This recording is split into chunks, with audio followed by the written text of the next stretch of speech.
And just like that, we are back with another episode of Unmuted. I want to thank you for tuning in tonight to season 3, episode number 6 of Unmuted. And I want to thank you for tuning in with us tonight. This is season 3. This is episode number 6 of the Black Men Thrive series. I am your host, your moderator, your favorite social butterfly, whatever you want to call me, Felicia Franklin. Thank you for tuning in on another night. All right, so with this new series, I like to start off with let's talk about. So, a trending topic, something local, something state, and something national. So we've been doing this for the last 5 episodes. This is something new to Unmuted. So tonight's let's talk about something local. All right, so locally, what do we have going on locally? So we're coming up with Thanksgiving season is here. Basically, it is up on us.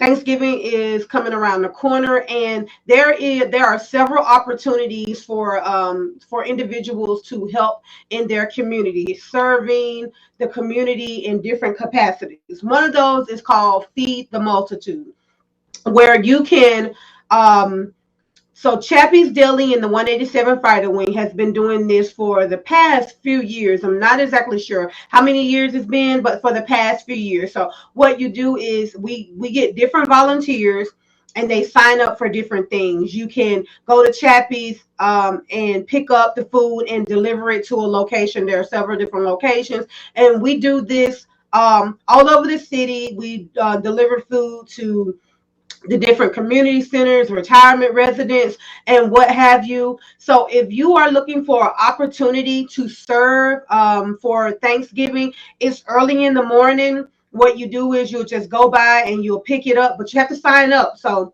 if you are interested in this particular opportunity, please leave me a comment in the comment box, or shoot me a message in a private message or whatnot, and I can get you in contact.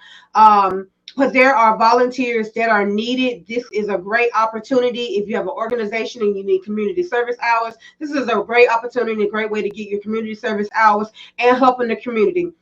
We fed over 1,000 families on last year. We've done it for the past few years, the 187 Fighter Wing and Chappie's Deli. So it's called Feed the Multitude. Please, if you would like to participate in this opportunity, put something in the comment box, send me a private message, and I can get you the information in the contacts for you personally or an organization. If you have an organization and your organization needs to do some kind of community service hours.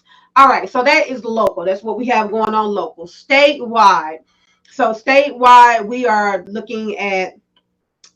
talking about I hate to keep saying this and harping on this, but the COVID-19 crisis and the housing crisis. With the COVID-19 numbers, we are really looking at the numbers that have been skyrocketing in our youth. So we've been hearing here lately that there are some debates, and there are little debacles and conversations. At first, the World Health Organization and the CDC we're saying that our youth were not affected, and it didn't really affect them. The COVID-19 didn't really affect them, and the numbers, and though they were kind of low, and now they're going back and said that kids need to get vaccinated because the numbers are high. Well, one of the reasons is because we have to think about it. During COVID-19, the peak of COVID-19 during 2020, children weren't going to school. So it really wasn't affecting them as much because they weren't in school. They were home. But now the kids are in school, and a lot of times they are the carriers of, because most times the kids are asymptomatic. It doesn't affect them the way it affects adults. And if they're asymptomatic, if they're carriers of it, they may have COVID-19, and then they're in turn taking it home to an adult or older people that are around them. And that's one of the reasons that the CDC and the World Health Organization is saying that we really need to get kids vaccinated. Now, I'm not telling you whether to get your kids vaccinated or not get your kids vaccinated. What we do in our house is what we do in our house, and what you do in your house is what you do in your house.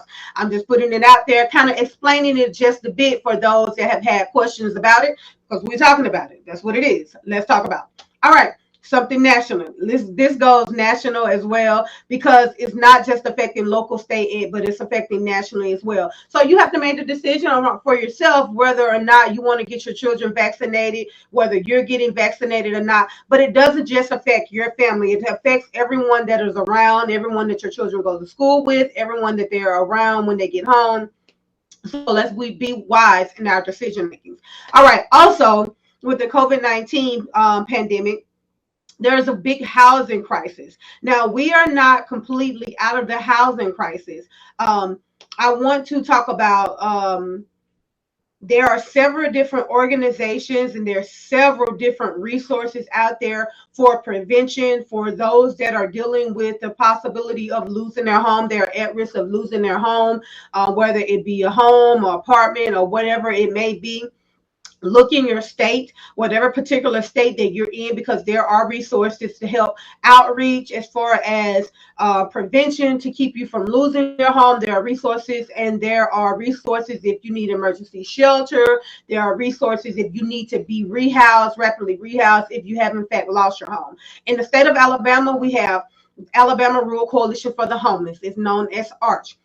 It is www.archconnections.org. Please look up that information. Arch covers 42 counties in the state of Alabama. Then there are other agencies that cover the other remaining states. But if you contact Arch, Arch can get you in contact with the state that with the particular organization that covers your county if you are not in one of the said 42 counties. No, actually 43 counties now, because I believe Arch is covering Lowndes County as well now.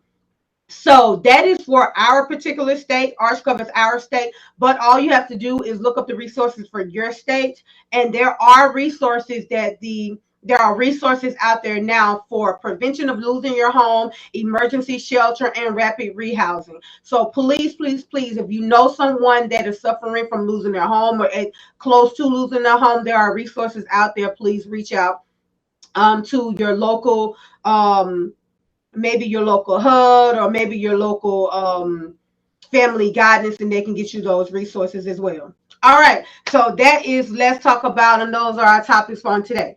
All right, my name is Felicia Franklin, if you're just tuning in, and this is Unmuted. Now, what is Unmuted? What is Unmuted all about? I'm glad you asked. All right, so Unmuted is something that I had been thinking about for quite some time. It didn't have a name, but I had been thinking about doing something in some kind of segment for a couple of years.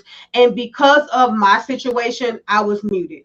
Because of the things that I had gone through, I worked on it. I thought about it, but I did not push it out because I was kind of afraid. I was afraid of failure. I was afraid of what people would think of me. I was afraid of being transparent, talking about the situations that I had gone through in my past, because I was afraid of being rejected. I was afraid of people judging me because of my past and the things that I had gone through. See, I had gone through some things in my past that I didn't look like the things that I had gone through.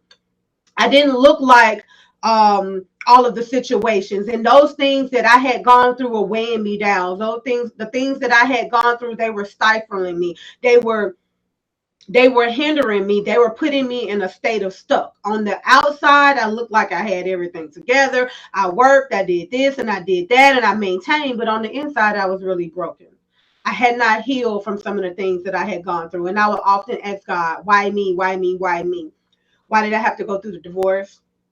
Why did I have to be the one to be why was I adopted? Why did this relationship not work? Why did this happen to me? Why did that happen to me? Why me? Why me? Why me? And when I finally got my answer, I stopped asking God why me, and I started saying, well, why not me? See, one thing I learned through my situations and what I call life relationships is that life happens to everyone. And those situations that we go through, it's not meant for, once we go through them and we grow through them, it's not meant for us to keep those things to ourselves. It's meant for us to help someone else get through the things that we've already gone through and grown through. That's what we're here for. We're here to help other people. We're here to help push other people through those things, because I have learned, because I'm an educator of suicide prevention, intervention, and postvention. I have learned I've learned that the very things that we keep silent and we make it through, someone else has taken their life behind that very same thing. See, I went through some things in my life that I made it through, but I know someone that took their life behind the very thing that I made it through, because everyone doesn't cope the same. Everyone doesn't have the same coping mechanism. So it's not meant for us to hold those things in. It's not meant for us to be silent. It's not meant for us to just learn from what we've gone through and keep it to ourselves. It's meant for us to help someone else go through. And without further ado, that's where we got unmuted. So now what we're here to do is we have to pull others through the things that we have already gone through. The things that we've already gone through. Now, every situation that we talk about unmuted may not be my situation.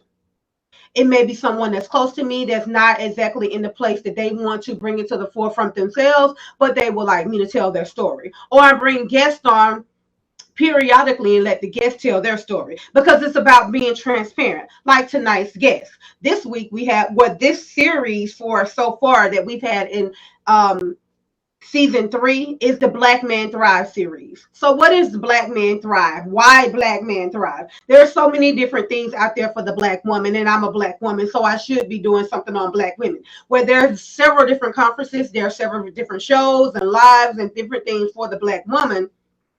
Why not push the Black man out there? See, the perception of the Black man right now is a little bit skewed. We have the Black man, the Black Lives Matter, we have the George Floyd, and we have all of these are different things that's going on right now with the Black man. Let's change the perception of the Black man. Let's show the Black man in a different light, that you can go through things and you can still get past those things and make something of yourself. People talk about a generation that we're losing right now. I believe that generation wants to see the real. See, oftentimes we as adults, we go through things, we get through those things, we become saved and we do this.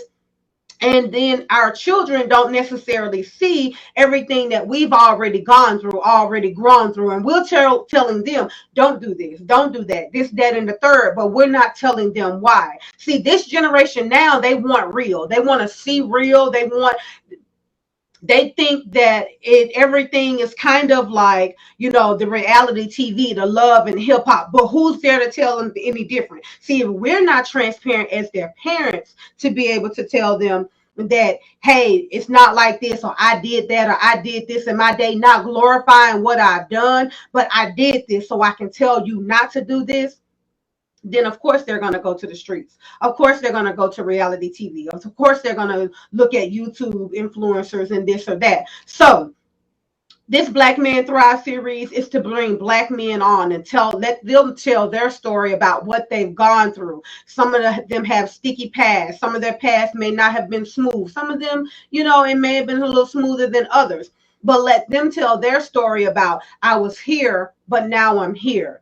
And I'm no longer stuck in my situation. I didn't let my situation get me down. I didn't let my situation bind me. And then to let them and help to tell other men how to get through the very same things that they've already gone through. Because again, this is helping someone else go through and grow through what we've already gone through. So my guest on this evening is Elder Michael McCurry. He is the founder and the CEO of Beta Alpha Gamma Christian Fraternity. He is an elder in New Life Church of God in Christ. He and his wife have a ministry called the Bomb Ministry. He has several things going on. He's a great man. He's my brother. Now listen. You know my motto, if you've watched any episode before, no one can talk about you better than you talk about you. So even though I'm doing a brief little bio on him, I'm going to bring him in so he can tell you more about himself, because he can tell you more about him than I can tell you more about him, because he knows him better than I know him. So let's bring in our guest. Hey, Mike. Hey, Felicia. How you doing? I'm good. How are you? I'm wonderful. Thank you for tuning in. Thank you for being my guest. Thank you for being for your yes. I appreciate it. Anytime. You just call me, sis. Anytime I'm coming. Well, I appreciate that. All right. So first, before we get into tonight's episode, tell the people who you are. Tell them about you. Well, not to rehash what you've already said, but let me just tell you a little bit about who I am.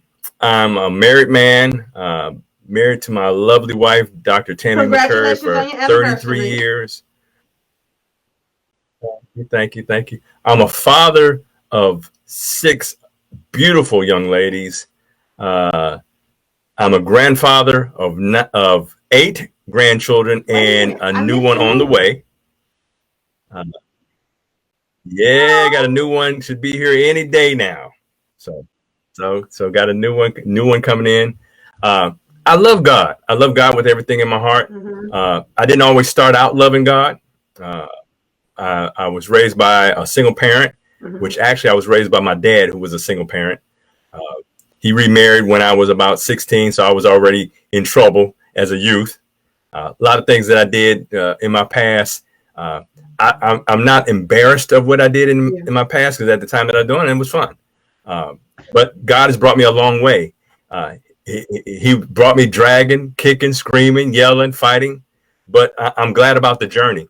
I'm a federal employee, working for the federal government for over now to be about 19 years. Um, I'm a founder of one of the greatest Christian fraternities this side of heaven, Beta Alpha Gamma Christian Fraternity Incorporated, where our motto is that we are brothers after God. And we stick by that mantra. We are always building betas, and we believe in building a godly fraternity that promotes godly character in men, that help them achieve to be better men, better husbands if they're married, better fathers, better community leaders. And we do that through accountability, responsibility, and community. So that's one of the things that we push. We push that a beta man is a better man because we're a believing man. And every day we try to be a little bit better than we were yesterday. We ain't perfect. You know, I always say we stop trying to be like Adam and hide from our mistakes and be more like David. When we mess up, we fess up. And so Absolutely. I love what God is in this day and age that God has me in now, and what he's doing in my life. I'm an author of a couple of books.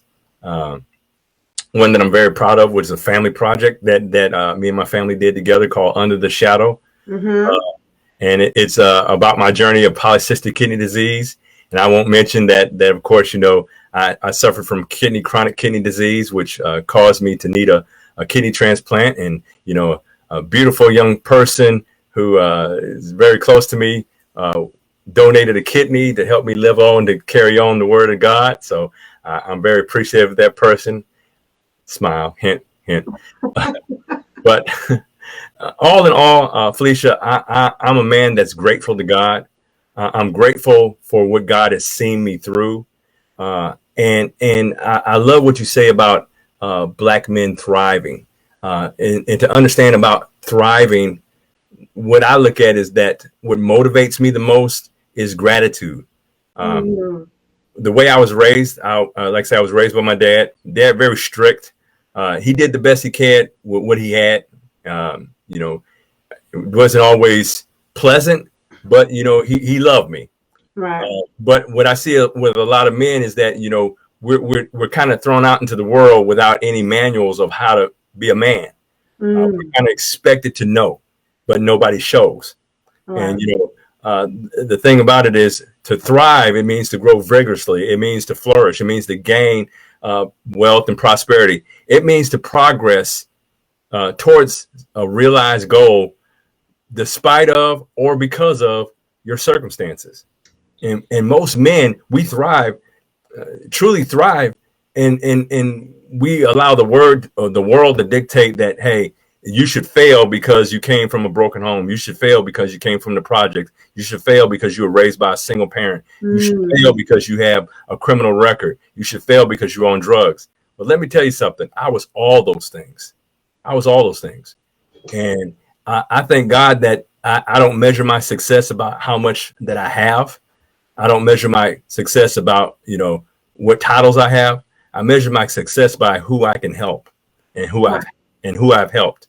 And if that I can see another young man or a man my age or even an older man, you know, see better of themselves, and that they can achieve things no matter in despite of what they're facing.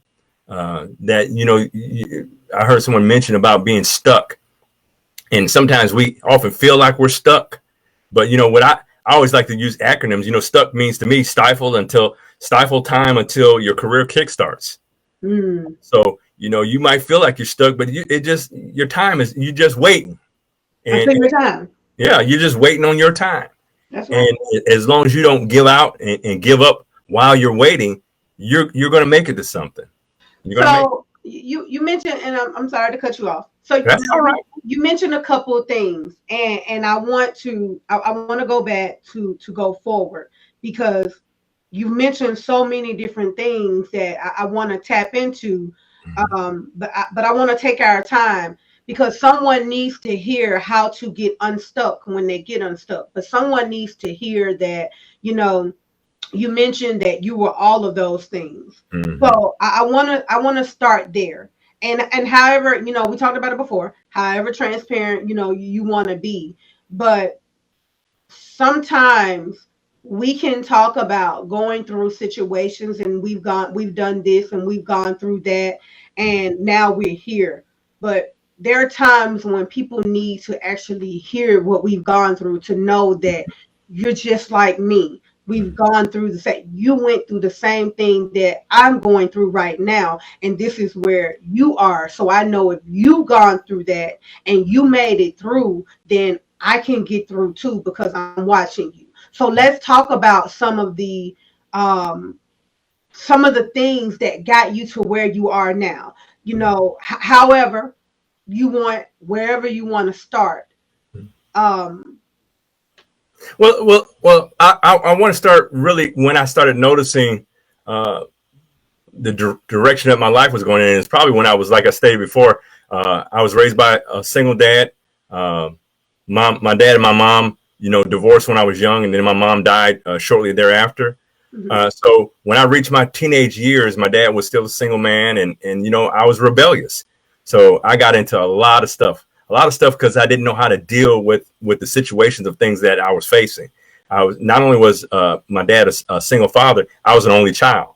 So only child, small, frail, not the most sharpest tool in the shed, wouldn't the pick of the litter, and so there's a lot of stuff that I had to deal with, insecurities, worrying about, who liked me or who didn't like me. So I mhm, found myself being what we call a social chameleon. mhm. Whatever group was popular then, I was able to adapt to fit in that group. So if I was hanging out with the jocks, I was running track, I was playing basketball, I was doing that. And when they were no longer popular and they had the party guys, I was there. I was the guy that was getting high. And if it was, the players that was trying to call on the girls, even though I wasn't pulling on them, I was still trying to be a player. I did whatever I had to do to kind of survive and fit in and not really make myself known or seen for who I really was. It was just that I was part of the group, which often Mm, got me into a lot of trouble because when that group got in trouble, guess who was named in the group? mhm. So that led me down roads that were leading me to some of the things that other people that I was raised with. I was raised with some couple of cousins that if I'd have stayed in the same trajectory that they did, I would end up working for the state involuntarily. So Right. you can read between the lines, but I got um, you. it was some just one or two people who kind of gave me some, hey, you need to this is what you need to do, you need to go into the military. So I'm also a veteran, Mhm. and so I had an opportunity to go into the military, which kind of it gave me a new lease on what I need to do in life. But even in the military, I still couldn't let go of the things in my past. So even in the military, I still did some of the same habitual habits, only was that I was disciplined how to hide them. Mm, So I would I would be I could get my uniform spit shine and dressed, but then on the weekends I was still abusing alcohol, still doing drugs, still doing things that I shouldn't have been doing. But I was still being able to maintain on duty. I mhm. got of course I got honorable discharge. Got some trouble in the military, but not enough to be a career ending. Uh, Right. but I never probably achieved what I fully could have achieved if I had really put my energies into being more productive and less destructive. Mhm. The blessing that I got out of the military, of course, serving my country, seeing the world, having an atmosphere to be around. I was around a lot of positive guys but then I was around a lot of guys that was not so positive. So the blessing was that I met my wife, a young lady who was, had her head on straight and knew what she wanted to do in life. And I didn't think I had a chance with her, but, God saw fit to open up a little door for me to get in. I was able, just a little door, and she was able to accept me for who I was and started me on a better path. But even in that, we were married young. I got married at 21 and my wife was 19. And we, like I say, we've been married 33 years. And so, there's a lot of things that we went through in those other years. And I go back to, there's a lot of stuff that we're never, as men, that we're never taught. We're never shown. We've never been given the model. And I mean, the only model I had in my early marriage was the Cosby Show. And, we can kind of look how that turned out. Right. But, but the show itself, that was really the only practical model that I had, that, okay, you could make something out of yourself. You can be a family man, you can do these things, but it still wasn't applicable. I didn't have any application of how to do that, Right. And so there were a lot of challenges that I had. The blessing was that, years into our marriage, I accepted Christ and became, born again Christian. But here's the thing that no one ever told me about being a born again Christian. I thought that, man, I'm going to get saved and become a Christian and my life is going to be right. My marriage is going to be good. At that time, I think we had 4 children, because my fourth child, was a newborn, and I got saved in 95. And I thought, man, this is going to change my life. And Felicia, I tell you, no one tells me that you get saved and your life does not instantly get better. It does not get you free from troubles and trials and tribulations. I thought, hey, I'm gonna get saved. I ain't gonna have no problems because God is with me. As people often do. Yeah. I found out that, okay, God never promised me that I wasn't going to have troubles. He only promised me that he would be there through the troubles. Right. And so that's kind of, even in my early Christendom, I guess, walk, I had a few stumbles. Mm-hmm. And they were things that, because I had a lot of zeal about trying to portray to be something that I put it this way. I had the potential to be something great, and I had an anointing to do it, but my character didn't match. So, it was a lot of work that had to be done. It was work that, and I thank God for having a praying wife who was patient with me. But this is the one thing that I realized, her being patient with me, her being a praying wife, I still had to own up to some responsibilities that I had to make some changes. And this is what I can say to any guys out there. Don't think where you are or who you are right now is who you're going to be in 6 months. You've met me over, it'll be in March. Well, now in February, it'll be over 5 years that I've known you. Right. So 5 years ago, when you first met me till now, I'm a totally different person. Absolutely. You meet me in about 4 more months, I'm going to be a totally different person again. Absolutely. And let's start right there, and let's bring that in and shift to something else. We talked about that last night. Mm-hmm. Who we are now is not the same person that we were 6 months ago, mm-hmm. and not the same person that we were a year ago. One of the things that we talked about was, people, and I told you, I said, I just had the same conversation last week with someone in my unit, that people will hold you to your past. Mm-hmm. Your past can oftentimes, it can tend to stifle you. I like what you said when you said you had the potential to be great, but your character didn't match. Mm-hmm. It's like that saying that, your talent will open a door that your character can't keep you in. Exactly. The very same thing. But bringing that and reeling that in with not being the same person that you were a year ago or 2 years ago, or you won't even be this same person today that you were 6 months ago. It's all about learning in the process and actually taking it in, because you can stick yourself in that process and people will hold you to what you were in the past, especially if they don't see anything different in you. Mm-hmm. Now, when you said that You went into the military and you were still doing, you said you had some of the same habitual habits, but Hmm. you knew how to hide them. Hmm. I Hmm. thought that was really good, because how many times do we mask those habitual habits, Hmm. and we maintain in life? I mean, I've done it. I did it for years. On the outside, I maintained and it looked good, but I knew what I was going through and I knew what I did, even if other people. But how many times and how many people are going through those very same things? So let me ask you the question there: what led you to the change? And I know you talk about, you said, your wife did, Tammy did, and it led you, and it led you to change. When did you realize for yourself that, okay, I got this strong woman here and she has my back and she's gonna do this, but now it's time for me to break out of and let this go? Because Yeah. you had your own challenges that you had to deal with, and some of those challenges, sometimes we go through challenges that other people, no matter how much they are pray for us and they will us, they just cannot change us. We Mhm. have to do the work ourselves. When did you start your work? What made you start your work? It was 2 points. Uh, Early in our marriage, I was going to lose my wife, and this was solely on me. It came to a point where some of the things that I was doing was driving a wedge, and I had to come to the point that I got tired of losing things in my life. Mm, I got tired of first I used to always blame that stuff that I lost in my life was because people were taking it from me.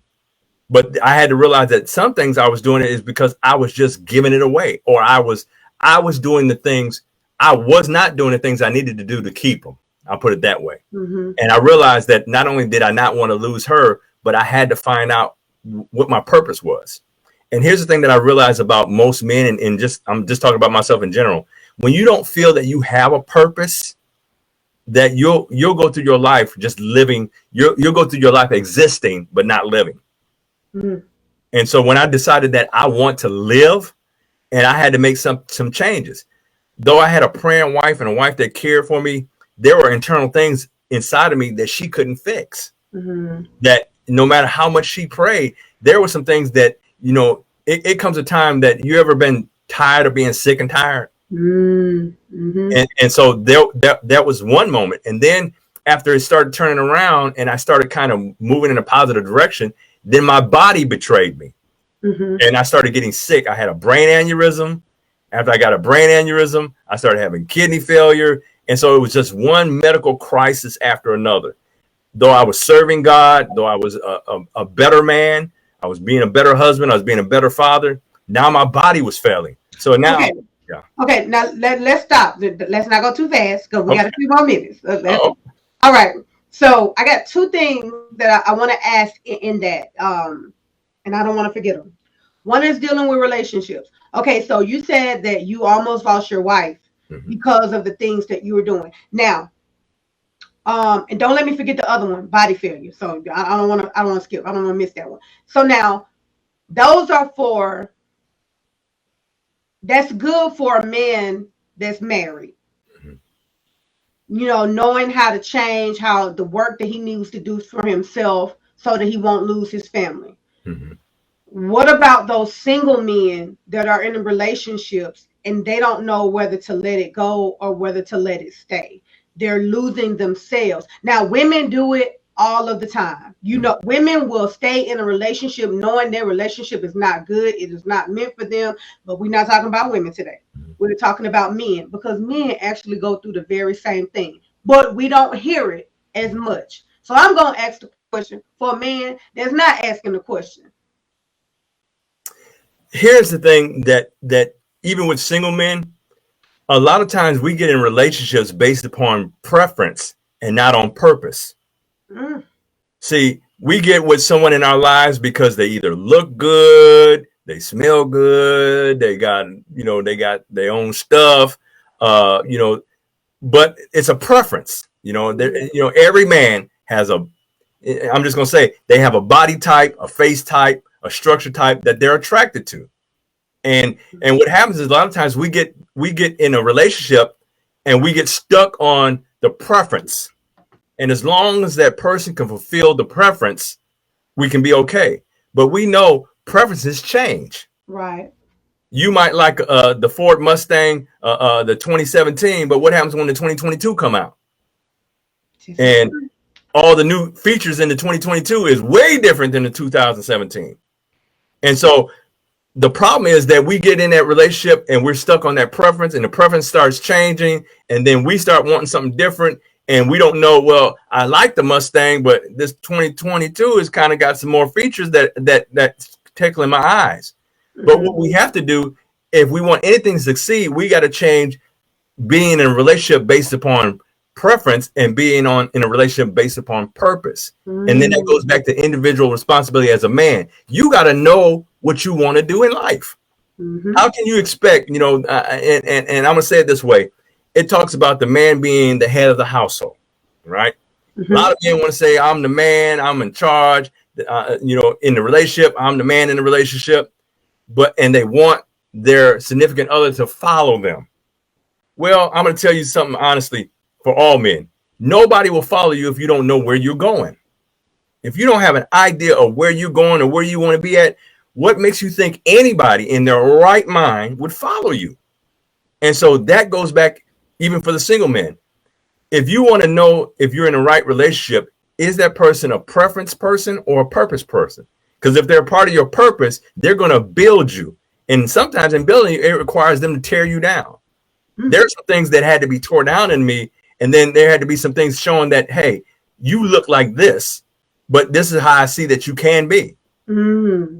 And which do you want to be? You can see the old you and say, that's where everybody else, like you said before, everybody else will hold you to the old you. Mm-hmm. Now, if you go and talk to some people that knew me in high school and in my early years in the military, there were some names that they used to call me and some behaviors I used to have. I ain't going to say them now, but any of them that watch, they know what they used to call me. I could have held on to what they perceived I should have been. Right. But when I changed and I looked at what my purpose was, and God sent me somebody that was helping me to fulfill my purpose, it projected me to look at myself in a different light. And so even for the single men, if you're in a relationship and the person you're in a relationship with you is not helping your purpose whatsoever, and you know what your purpose is now, then that's not the relationship you need to be in. I'm just going to be honest. And it doesn't make a difference how that person looks. It's not based upon how much money they have. It's not based upon whether they can sing or dance, cook or whatever. It's based upon, do they have something on the inside of them that triggers something on the inside of you to want to be better? Mm-hmm. Very good. Good. Okay. So now let me get to my next question. So you mentioned all of the things that started to happen. Now, this is, during your walk with Christ. Mm-hmm.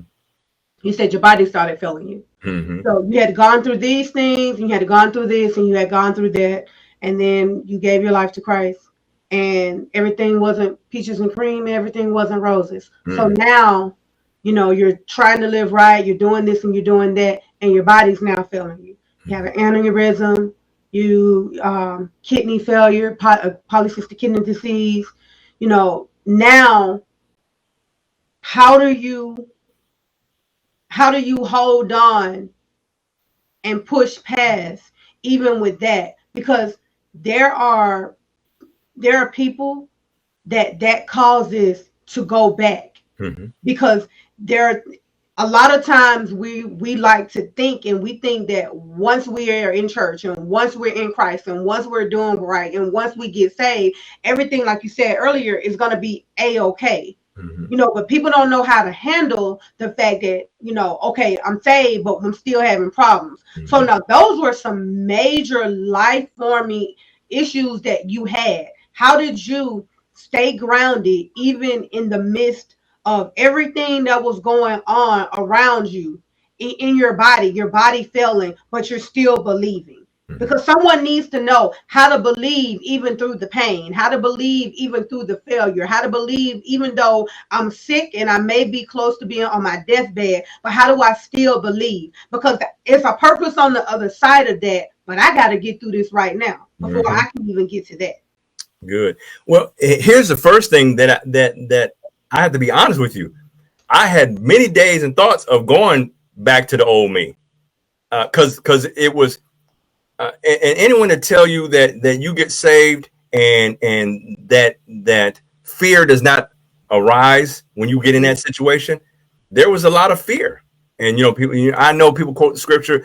Oh, the Lord has not given us a spirit of fear, but of love, joy, peace, and sound mind. I know that. But when you're facing mortality and you have situations that arise in your life and you don't have the immediate answers and all you have is just your faith, it wavers. And what kind of grounded me was that I had to first acknowledge to God that I was afraid. And that's real, because sometimes we just don't be real. But see, Mhm. but that's real. That is real. That I'm afraid, and being able to be honest enough with you. You know what? I know what the Bible said, but I'm a little afraid. I'm a little afraid right now. I'm a little scared right now. I was scared. I was I was scared. And I guess for me, it came to a point where I was able to go to God and say to him, God, I'm scared. I know what your word says, and I know what I've heard my pastor say, and I know what I've heard others say, and I know what I've read, but I'm in the situation.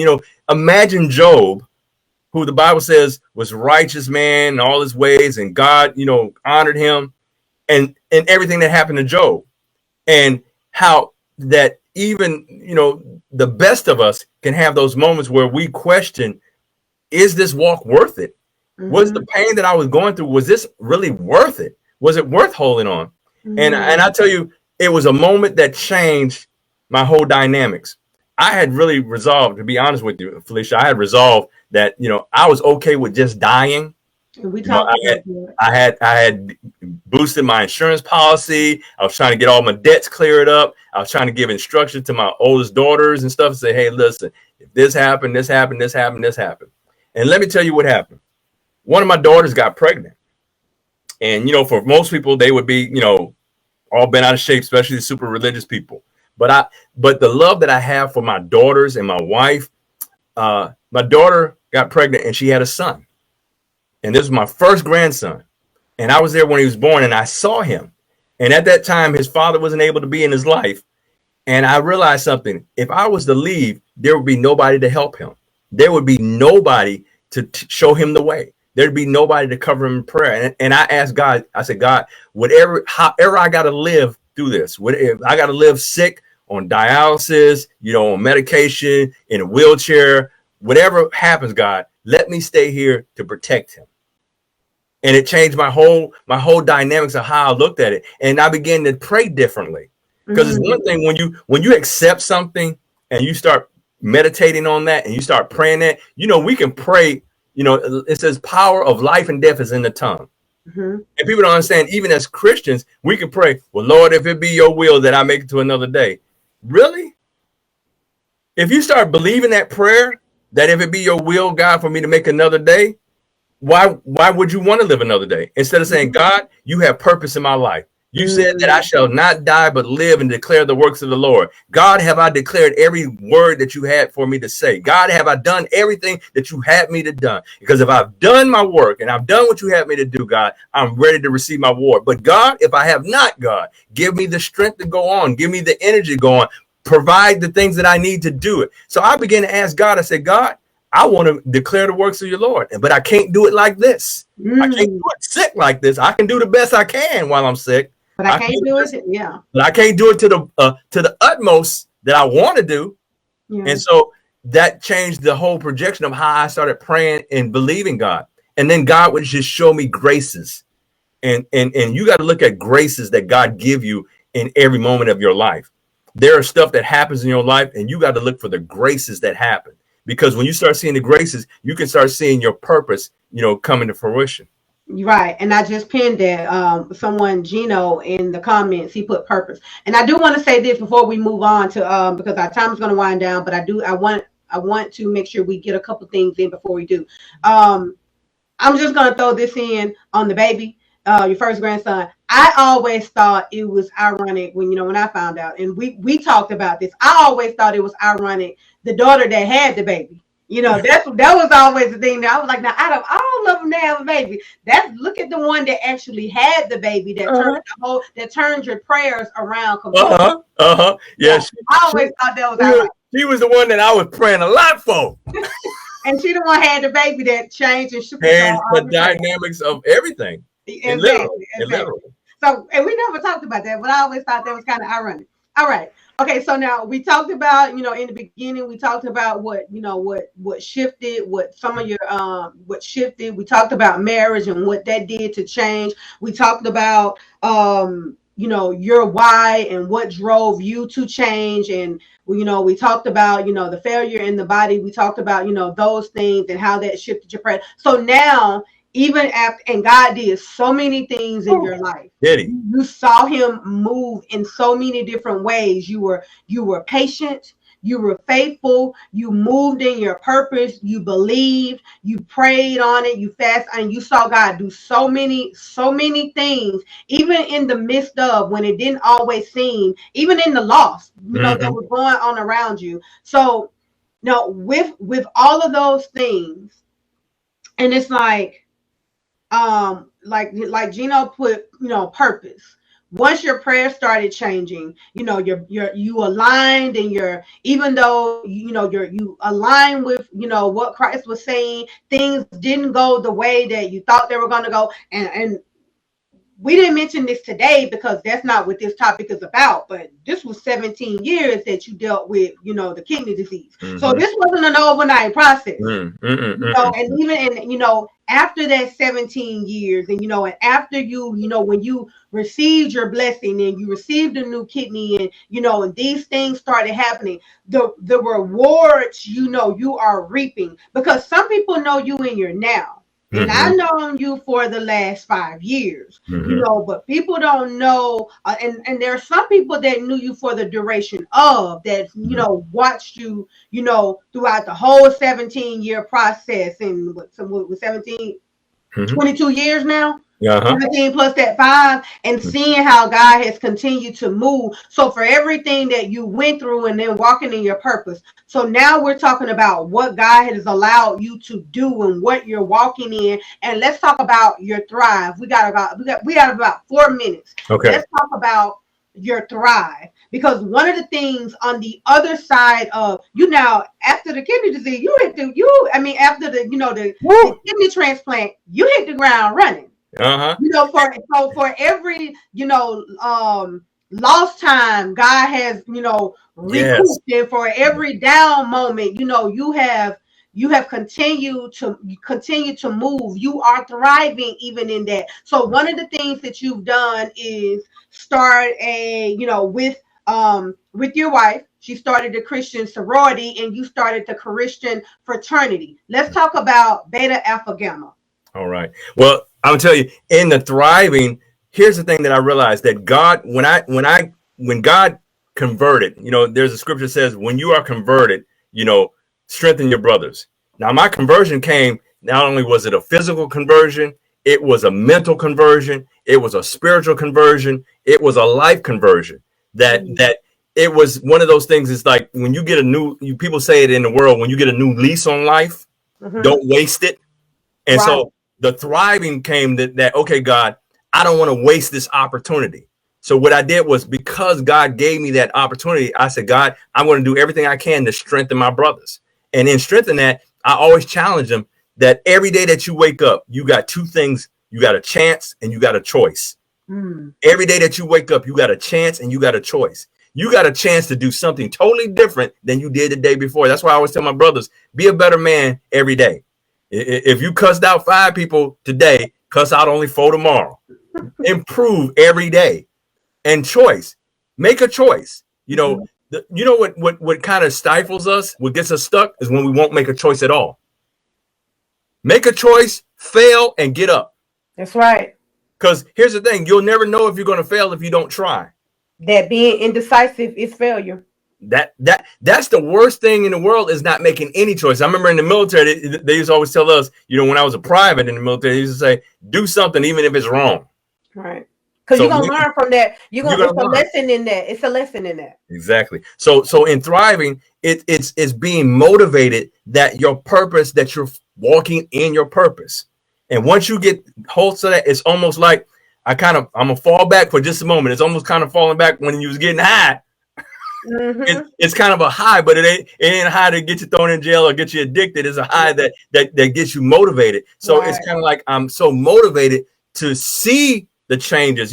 We pray about people changing. I'm in the mode now. I want to see the change. Absolutely. I want to impact a man's life, and then I don't want to just impact and share a word in his life. I want to walk him through his process. I want to walk him through his purpose. I want to walk him up to the gates of his purpose and say, okay, all you got to do now, bro, is walk through it. That's it. And as he goes through it, I'm just going to give him an admonishment. Bro, now that you done walked in it, come back and strengthen your brothers, man. Right. And then go to the next brother. And so as long as we can keep doing that, we can dispel that myth about black men. We can see them thrive no matter what. I mean, I got brothers that have criminal records. I got brothers that from their hierarchy in Christendom. I got brothers that just right off the street, they hood. I got brothers that everything they can cook, clean. They family men, they single fathers. They're all the gamuts. Some of them came out of different abusive childhood. Some of them had great childhoods. But at the end of the day, what unifies us is the love of Christ. That's right. We love God. And and we come from different backgrounds. There are different denominations that all these brothers are in. But our common goal is that we really want to be after God, and we understanding our purpose. And with that is the dynamic of UnMuted. That very thing. Helping and pulling others through what we've already gone through and grown through. Because what we've gone through in life, the things that we've gone through and we've grown through, is not meant for us to stay silent. It's not meant for us to keep it to ourselves when other people are going through the very same things. It's meant for us to pick someone else up and help them. And like Gino said, teach him to fish. Instead of just giving them a fish, teach them to fish. Help others get through the very same things that we've already gone through and we've already grown through. And a lot of times that takes us being transparent on our own behalf. And that's one of the things that a lot of us have to deal with. We want everyone to think that we've always had it together, when the fact of the matter is we have not. We've all had failures. We are all ex-somethings. And what we're here to do is no longer be silent, unmute ourselves so we can help someone else go through and grow through what we've already gone through. Let me add something what Gino said. Not only teach them how to fish, but show them where the pond is. Exactly. I like it. Absolutely. Mike, I want to say thank you. Anytime, sis. Anytime. Thank you for coming on. I appreciate it. Don't leave. I'm going to do my little wrap up. I'm going to put you in queue and come back. Okay. All right. God bless you. Thank you. All right. Thank you all for tuning in to season 3, episode number 6. So I like to do a recap of the show. I appreciate everyone for coming in. Recapping on the show, I like to take notes. So you might have saw me looking down and taking notes periodically throughout the show, because I like to make sure I recap on some of the things that we talked about during the show and some of the tidbits that our guest said. One of the things that Mike mentioned on tonight was gratitude, having gratitude. And he's a very grateful person. And we always want to keep gratitude. We always want to make sure that we are grateful. Another thing that he said was he didn't know how to deal with the things he was going through, some of his insecurities. Those are some of the things, the very things that we all have issues with. We don't know how to deal. Not knowing how to deal with some of the things that we're going through, and we keep silent because of our own insecurities. We have to learn to get past those things. Finding someone that we can talk to, a safe place, a safe space with a safe person that we can talk through those things with. Being a social chameleon, I thought that was great. He was a part of a group, being a chameleon and able to be a part of any group that was popular or the topic at that particular time. How many of us have been social chameleons? He had the same habitual habits, but he knew how to hide them. Man, you might want to coin that one. um, the same habitual habits, but he knew how to hide them. How many times have we gone to a new place, a new career, a new school, a new this or new that, and we still have those same habits, but we have gotten better and better and better with hiding those things. We have to learn how to deal with our it's first, whatever your it may be. Let those habits go. Deal with those things that are dealing with us so we can get through those very things. Being a man doesn't come with a manual. Now, I've heard that probably 3 times in the last couple of weeks. That is absolute. I think, being a woman, being a mother, being a father, but being a man does not come with a manual. And being a black man is a whole nother level. Potential to be great, but character didn't match. That was another good coin. So we often hear that um your talent can get you in a door, but your character won't be able to keep you there if your character is not right. That's what he's saying. We have to learn to get our character right, get our hearts right. Because we can have the talent, we can have the potential, but if we aren't right, if our character is not right, if our heart is not right, if our intentions are right, whatever door we walk in, we won't be able to stay in that door. Preference and not on purpose. This was talking about relationships. Getting in relationships based on preference and not the purpose. Hey, you know what your preference is, but pray and ask God what your purpose is. So before you get into relationships, whatever the relationships may be, friendships, intimate relationships, if you're looking for a wife, if you're looking for a husband and you're dating, or whatever it might be, preference instead of purpose will take you down the wrong route. Put your purpose over the preference and it will lead you into the right place. Chance over choice. Chance and choice. Waking up every day knowing that you have another chance and you have another choice. You have a new day. You have a new opportunity. You have another chance to get it right. Make the choice to do the right thing. And conversion. Wake up every day knowing this is another day. You have the chance. You have a choice. Conversion, doing the right thing. Those were good nuggets. Those were good nuggets to hold on to. I want to thank you for tuning in to season 3, episode number 6, the series Black Men Thrive. I am your host, Felicia Franklin. I appreciate you all for rocking with us every Sunday night. I want to say a special thanks to my special guest on tonight, Elder Michael McCurry, the founder and CEO of Beta Alpha Gamma Christian Fraternity. Thank you all again. We are here every Sunday night at 7 p.m. We are live on Facebook. We are also on YouTube. Check out our YouTube channel. Like, comment, subscribe is what they say. Check out our YouTube channel. Our YouTube channel has all of the previous episodes. Well, not all of them. We're still uploading season 1 and season 2 to the YouTube channel, but all of them will be eventually posted on. But please check us out. Season 3 is on as well. We also have the UnMuted podcast. So check out UnMuted podcast on Anchor and Spotify. And again, thank you all for tuning in. And please be safe, be happy, have a blessed, safe, and wonderful night.